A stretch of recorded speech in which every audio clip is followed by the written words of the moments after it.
Paz, irmãos, tudo bom?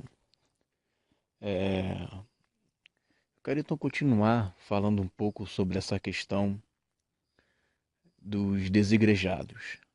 Vocês sabem que eu não gosto de utilizar essa palavra que é desigrejado, porque, como eu disse nos vídeos anteriores, para mim a pessoa só fica desigrejado quando a alma sai do corpo, porque na realidade o nosso corpo é a igreja.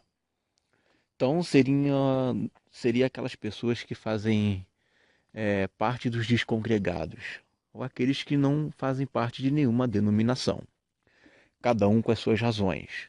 Uns decepcionados, outros porque não encontram uma opção, tá? E muitos porque são rebeldes mesmo.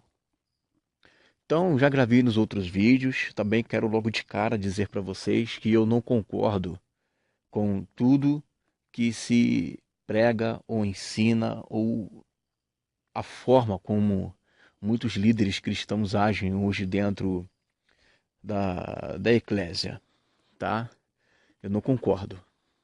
Concordo, sou diametralmente contra, tenho as minhas posições radicais com relação a isso, ok? Contudo, eu também não sou extremista, a ponto de dizer que tudo que está ali é errado, tá? Temos que ter um ponto de equilíbrio, porque senão a gente pode acabar se tornando como alguns comunistas, né, esquerdistas, por exemplo. A PM mata a pessoa, então acaba com a PM. Você está entendendo? A igreja tem ladrão, então acaba com a igreja. O extremismo, a gente não pode partir para esse extremismo. Existe todo um conceito bíblico, tá? E pelo que eu vi, existe uma tríade de conceitos dos desigrejados. Tá? Vou ficar utilizando essa forma, essa maneira aqui de falar, mas você já sabe o conceito que eu tenho a respeito disso. Tá? Então, existe uma tríade. A primeira é a hierarquia, que eles são radicalmente contra. A segunda é com relação às ofertas. E a terceira é com relação ao templo. Tá? Essa questão do templo, para mim, é a coisa mais fácil de se explicar. É a mais fácil de se explicar. Mas partindo dos três pontos, tá? Eu quero nesse vídeo falar a respeito da hierarquia. O conceito de hierarquia, para mim, tá? Ela começa na eternidade passada, certo? É um princípio que Deus estabeleceu. Por que eu estou dizendo isso? Porque muitos vão dizer, eu obedeço apenas a Jesus, e somente a Jesus. Eu não quero ser servo de homens. Eu não quero obedecer a homens, eu não sou escravo de homens. Eu só obedeço a Jesus, pronto e acabou. Assunto encerrado, fechado. O meu bom pastor, meu bom mestre é Jesus. Tá? Esse é o conceito da questão da hierarquia. Então, eu entendo que na eternidade passada, Deus ele já estabeleceu uma hierarquia. A hierarquia era tão rígida na mente de Deus que ele estabeleceu arcanjos, querubins, serafins, anjos, potestades. Você pode observar, por exemplo, naquele episódio lá de Daniel, que o anjo ele foi trazer uma mensagem para Daniel. Esse anjo ele não tinha tanto poder para vencer o príncipe da Pérsia. Então teve que vir um arcanjo Miguel para poder ajudá-lo. E aí conseguiram vencer.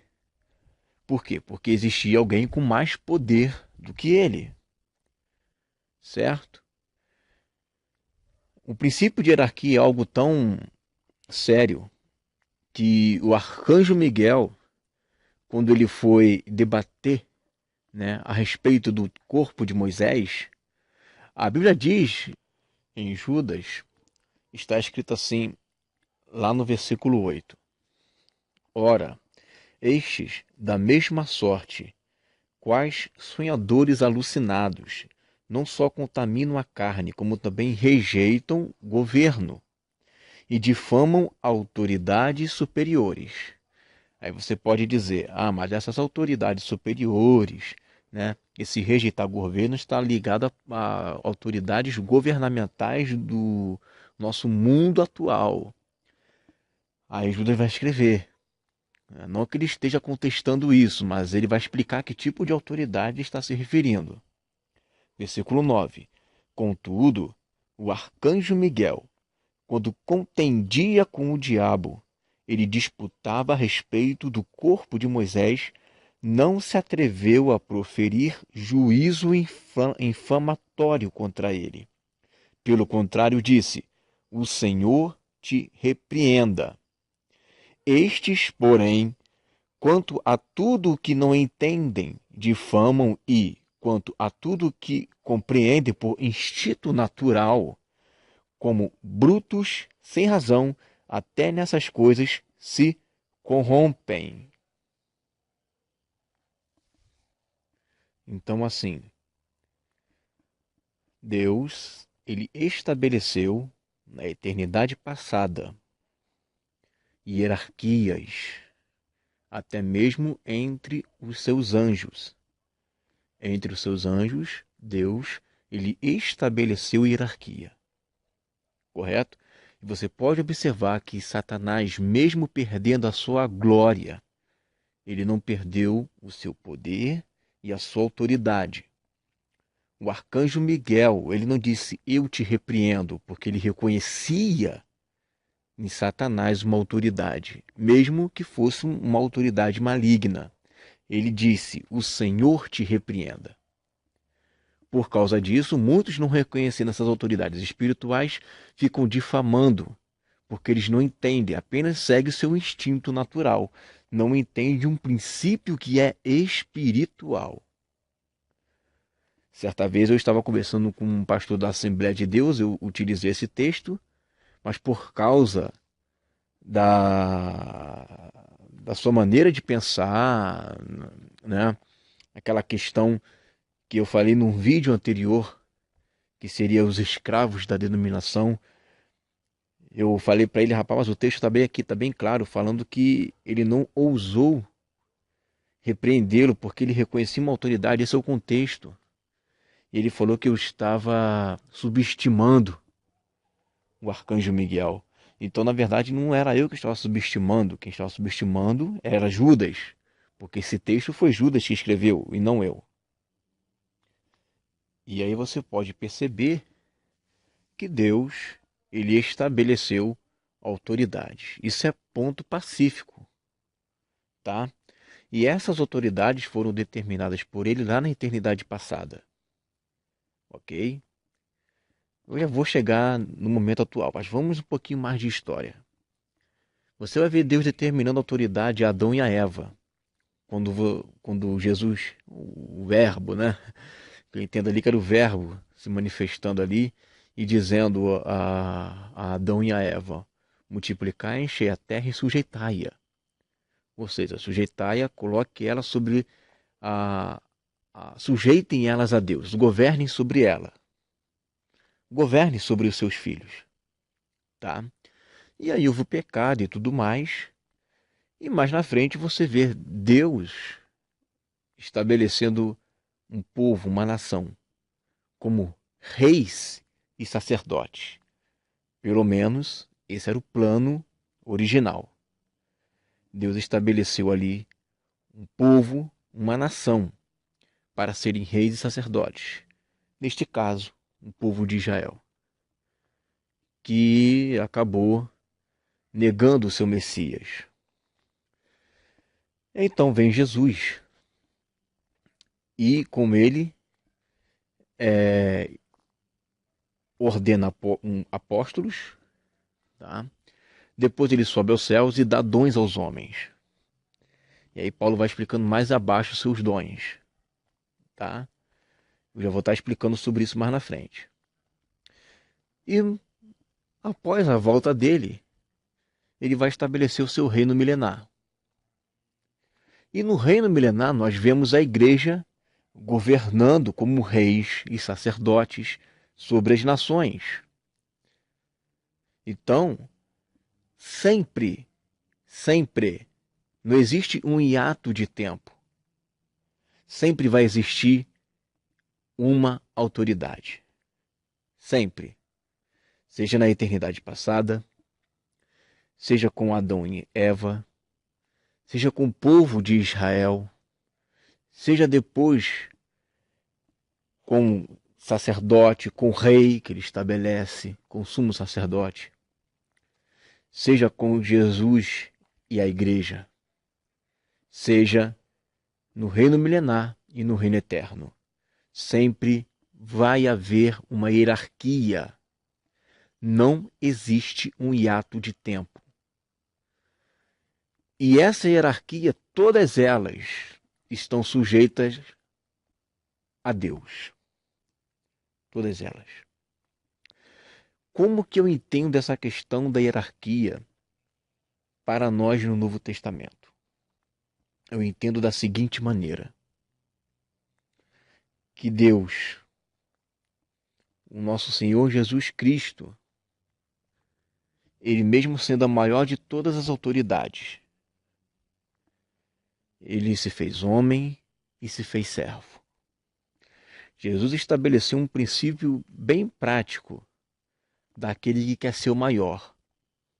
Aquele que quer ser o maior, seja este o menor. Aquele que quer ser uma autoridade, que seja esse que lave os pés.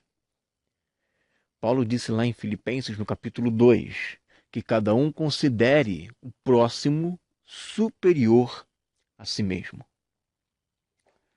Então, o princípio de hierarquia no tempo de hoje, até porque uma verdadeira hierarquia eterna, que é quando o reino de Deus vier, vai vir em definitivo, mas para que você alcance essa hierarquia em definitivo no reino eterno, é mister que primeiro você seja servo hoje, que você se sujeite hoje. Deus ele estabeleceu apóstolos, profetas, sendo que esses apóstolos, esses profetas, esses evangelistas, esses doutores, esses pastores, eu entendo particularmente, da seguinte maneira. Vamos partir do princípio da igreja de Atos. Tá? Estão lá os apóstolos, ganhando almas, ganhando almas, ganhando almas. E aí nós vemos um impasse. A igreja está crescendo e os discípulos estão aumentando. E aí você não pode se esquecer daquele princípio que Jesus falou. Qual foi o princípio que ele disse? Que nenhum discípulo é superior ao seu mestre. Tá? Então você observa que o texto diz que os discípulos iam aumentando. Naquela passagem lá das instituições dos diáconos, que os discípulos iam aumentando. Aí uma amplidão de discípulos. E lógico, se tem discípulos, tem superiores, porque nenhum discípulo é superior ao seu mestre. E dentro desse impasse, nós também vemos um crescimento de viúvas e tudo mais. E aí os apóstolos chegam à seguinte conclusão: olha, não é razoável que nós venhamos alargar o ministério da palavra e da oração. Vamos instituir homens para esse negócio, esse grande negócio. Então você vê um grupo pequeno, e esse grupo pequeno reconhece a sua autoridade, que é aquele que faz discípulo, porque nenhum discípulo é superior ao seu mestre. Tá?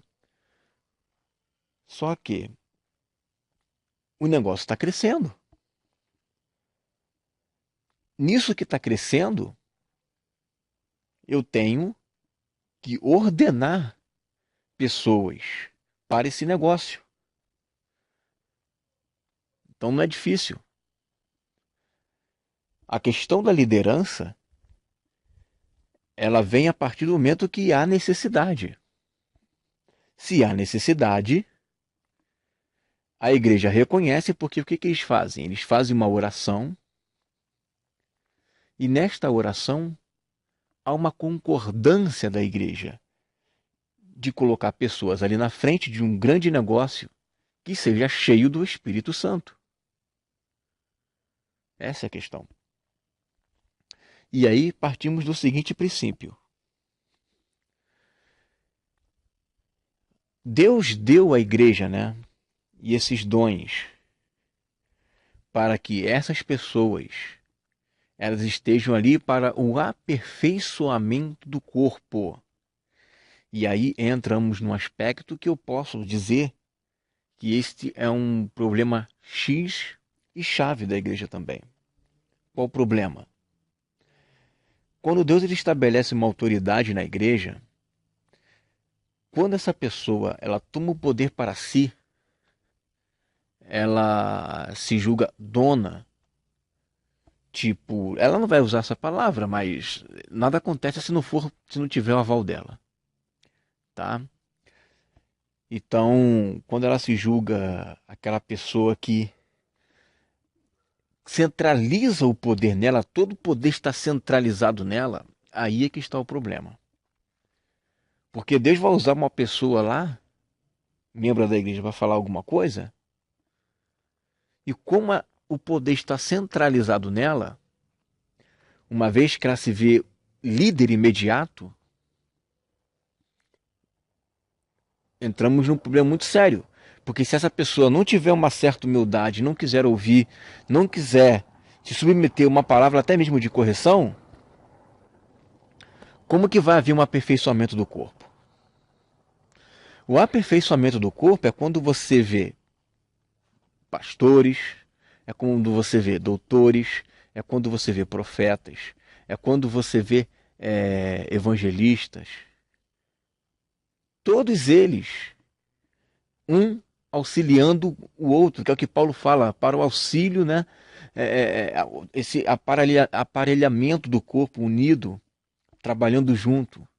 No Concílio de Jerusalém, a Bíblia diz que houve uma concordância, né, entre o Espírito Santo e os apóstolos.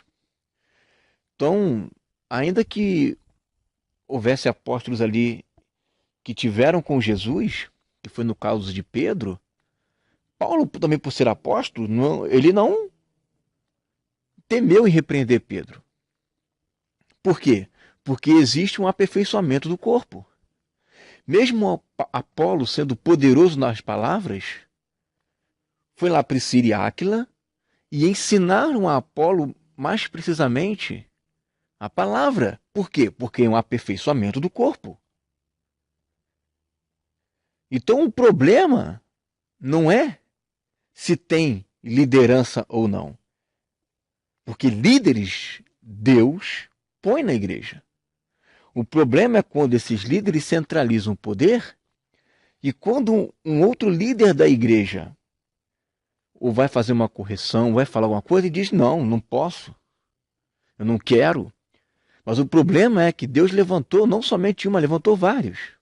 Deus levantou profetas.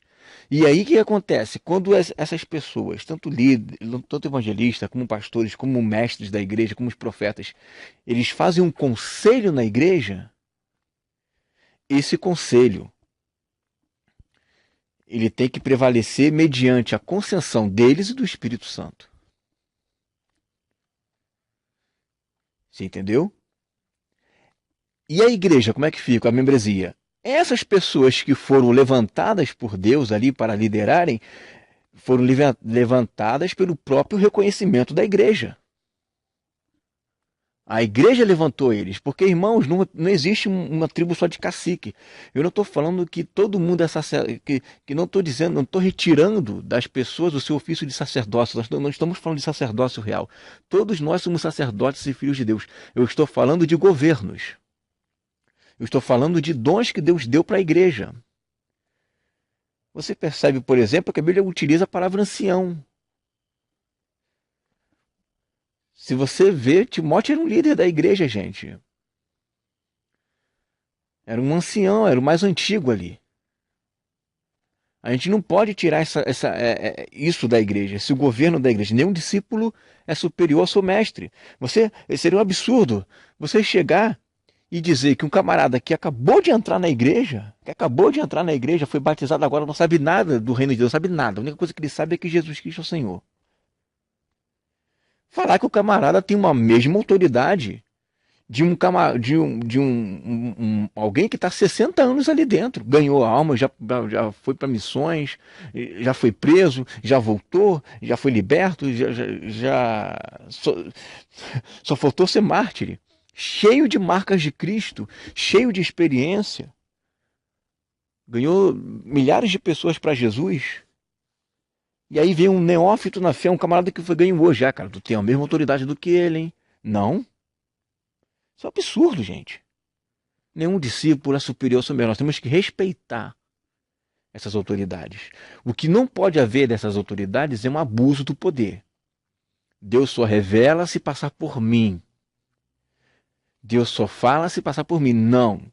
A igreja é composta por diversos ministérios, lideranças, dons que Deus levanta no seio da igreja mediante a concessão da própria igreja que delega autoridade a ela e que reconhece essa autoridade. E que essa pessoa não centraliza o poder. Como Moisés não centralizou, ele compartilhou de 70 pessoas anciões ali, antigas ali, para trabalhar junto com ele. É isso que nós temos que entender. Não é porque hoje existe uma pessoa central que centraliza o poder, é só ele que prega, é só ele que canta, é só ele que tira oferta, é só ele que faz isso, é só ele que faz isso, só ele. E que existe essa ditadura hoje na igreja, que nós vamos chegar e nós vamos acabar com isso. Vamos estirar isso então. Não. Os princípios estão ali. Agora, como a igreja ela fez muros denominacionais, aí é que está o problema. Nós temos que achar uma solução para isso e não eliminar isso. A solução do problema não é tirar as lideranças da igreja. A solução do problema está em como resolver essa questão sem tirar as lideranças. Nós temos que tirar o conceito errado de que existe a centralização do poder e que só faz segundo a visão, é a visão daquele líder supremo. Não, não é a visão daquele líder supremo. Deus não levantou só ele. A igreja é composta por diversas pessoas que têm dons diferentes. Essas pessoas que têm dons diferentes têm um conselho. E esse conselho vai decidir, segundo o Espírito Santo, o que é o que não é. E essas pessoas que estão decidindo, segundo o Espírito Santo, o que é o que não é, são pessoas que foram levantadas pela própria igreja. E existem pessoas dali da própria igreja que Deus pode levantar também para trazer uma palavra de sabedoria, para trazer uma palavra profética, para trazer uma mensagem. Qual é o problema? É um corpo. Agora, quando você centraliza o poder, aí é que está. Outra questão, o fato de Deus levantar profetas, ou levantar pastores, ou levantar evangelistas, isso não é questão de título. O abuso de autoridade está quando você usa isso como título. Eu sou pastor, meu irmão, me respeite. Quando você usa isso como um título, como se fosse um macarrão ali do lado, né? Que você coloca no braço para ser sargento, para ser primeiro sargento, segundo sargento. Aí é que está o problema. Mas quando você usa isso, tá? Como um dom que Deus te deu para ajudar aquela pessoa, aí é diferente. Mas aquela pessoa tem que reconhecer você como superior, porque você é quem discipula ela. Irmãos, na verdade, todos nós devemos considerar o próximo superior a si mesmo. Todos nós. Se nós nunca tirarmos esse princípio da nossa mente, considerar o próximo superior a si mesmo, não vai ter problema na igreja. E se você vê que essa pessoa ela tem um dom especial, né? Quando eu digo especial, não é melhor do que o teu, mas um dom que é para te aperfeiçoar, para te ajudar, você tem que reconhecer. E aquela liderança que está ali também tem que reconhecer. Não esqueça do texto de Judas, que fala sobre as questões da liderança dos governos. Então eu quero trazer essa mensagem para você e nós vamos trazer outras mensagens, tá? Para mostrar que para resolver o problema não é eliminar, não é acabar. Para resolver o problema nós temos que sentar, conversar e pedir a Deus sabedoria. E eu acredito que Deus já deu a solução. E essa solução é na palavra. Essa solução é na revelação. Então a gente vai nos próximos vídeos falando mais sobre isso. Ok? Fica com essa palavra em nome de Jesus.